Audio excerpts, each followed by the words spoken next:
मनोज जरांगेंची आज जालन्यामध्ये शांतता रॅली होती।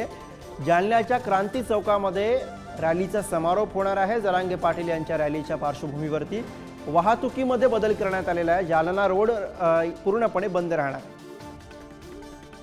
जालन्यात आज मराठा आंदोलक मनोज जरांगे पाटील यांची शांतता रॅली निघणार आहे आणि मी आज सध्या उभा आहे जालना शहरातील छत्रपती संभाजी महाराज पुतळा चौकात आणि या ठिकाणी मराठा समाजाकडून जय्यत तयारी करण्यात आलेली आहे। जेसीबीच्या साहाय्याने मनोज जरांगे पाटील यांच्यावर फुलांची उधळण करण्यात येणार आहे।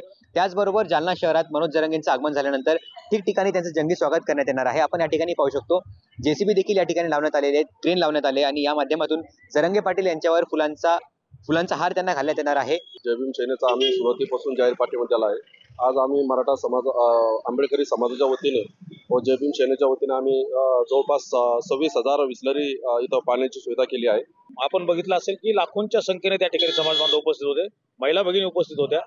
त्याचप्रमाणे आज देखील जालना शहरामध्ये त्यांची कर्मभूमी आहे त्या कारणानं आणि त्याचबरोबर आज उद्या सरकारचा अल्टिमेटम दिवस आहे 13 तारखेचा, त्यांनी वेळ मागून घेतलेला आहे।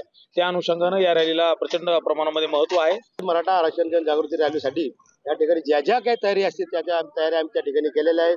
मग आरोग्य विभाग असतील, आरोग्य विभागाचं पथकही आमच्या सोबत आहे, अग्निशमन दल आहे, पोलीस दल आहे, तसेच विविध बांधव जे मराठा आरक्षणाच्या संदर्भामध्ये मराठा समाजासोबत ओबीसी बांधव असतील, दलित बांधव असतील आणि मुस्लिम बांधव सुद्धा या आरक्षण रॅलीमध्ये आमच्या सोबत सहभागी होणार आहे। त्यात आमच्या जालन्याच्या वतीनं जास्तीत जास्त आम्ही 1 डिसेंबरला ही अशी भव्य रॅलीचे स्वागत केले।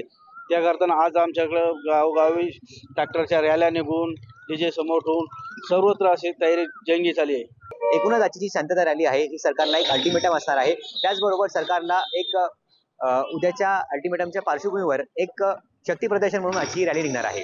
गौरव साळी, पुढारी न्यूज, जालना।